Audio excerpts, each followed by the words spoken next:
Jumbo, fellow adventurers, great to be here on another spiritual tune-up. Happy Tuesday, everybody the world over.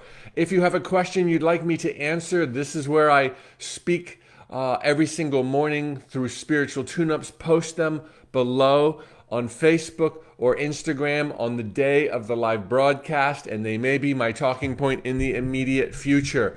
I got a great question yesterday. Thank you so much, whoever asked it. Mike, is vulnerability a curse or a superpower? To elaborate, could you please talk about vulnerability and whether or not we are vulnerable? I am confused. Some used to emphasize that we are vulnerable, while others say we are not.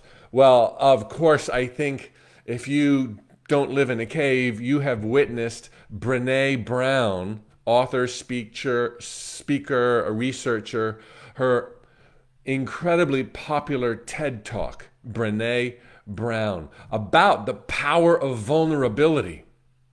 And then, since you're here, you've probably heard me say 200 times that you are not vulnerable, that you are the eyes and the ears of the divine, come alive in the dream of life, here to rock and roll. Stop crawling around.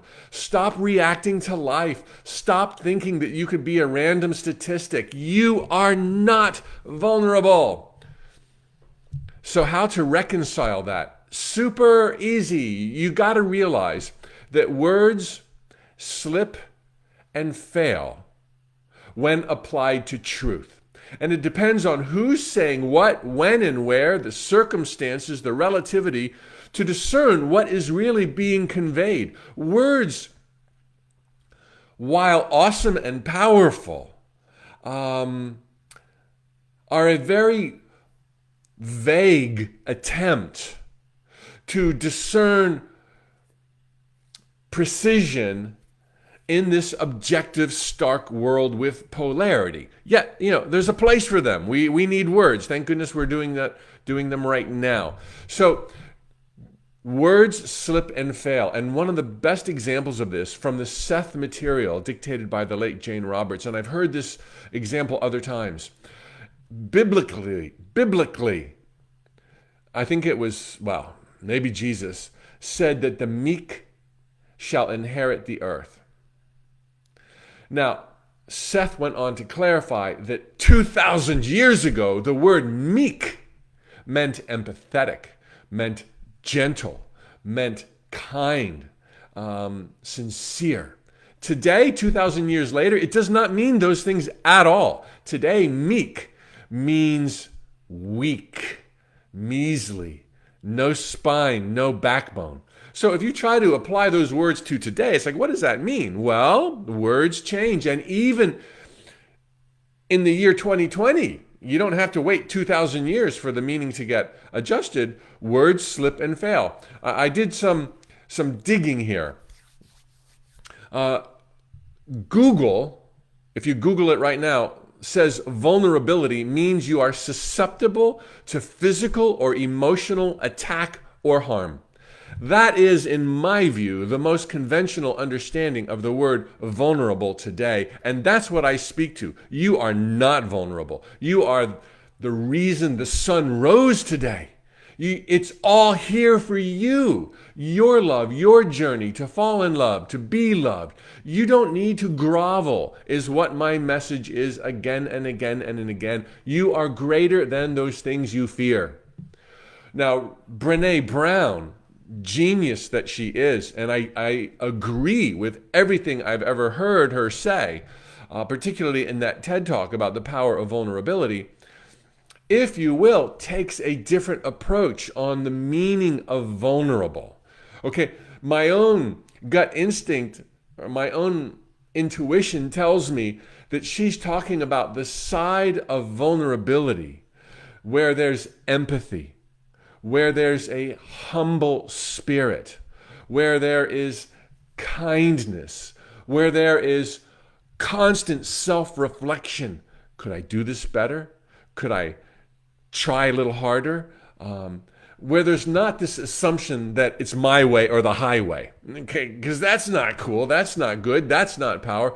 There's this there's this tone of energy beneath most instances, she's presuming, and I would agree, of vulnerability. In fact, I then went this morning to the TED Talk, and in the description, which no doubt she wrote, that's how these things work, it says that she spoke of vulnerability as our ability to empathize, belong, and love. Now that's a far cry from what Google defined being vulnerable to physical or emotional attack. So she's kind of flipped it. She's looked at the underbelly of it.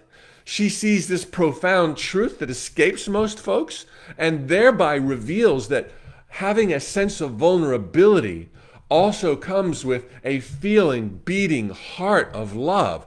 And so in that light, I could not more agree with Brené Brown. But when it comes to the conventional sense, my friends, you are powerful. You are all powerful. You came first. You are the prime mover in these sacred jungles of time and space. And that power comes from your loving heart, comes from kindness and empathy, comes from understanding your oneness with reality all around you. When one person falls, we all fall. When one person soars, we all soar. Let's help each other out as we simultaneously follow our heart. That's who we really are. Call it vulnerability. Call it sheer unstoppable power. Call it whatever the heck you want, because words will slip and fail. Just realize the truth that you are here to rock and roll, born to thrive, forever and ever, a being of light. Woo! Okay, Donna and Facebook. Nancy, glad you're here. Shannon, Regina, Arlene, Kathy, Nancy, Salty. All right, and on Instagram, oh, wow, that's a name I will not pronounce. I will not repeat, but that's pretty clever. Whiskey Twilight, Dewan, Linda, Yemen. Oh, you're all wondering what that name was. Well, you have to scan Instagram yourself, okay?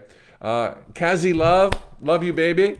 And love you all. See you tomorrow morning. And by the way, every Tuesday at 10 a.m. New York time, every Tuesday morning, I do a mini manifesting workshop. I go 20 to 30 minutes deep into not only understanding your power, but using it in this glorious bastion of perfection that we call home.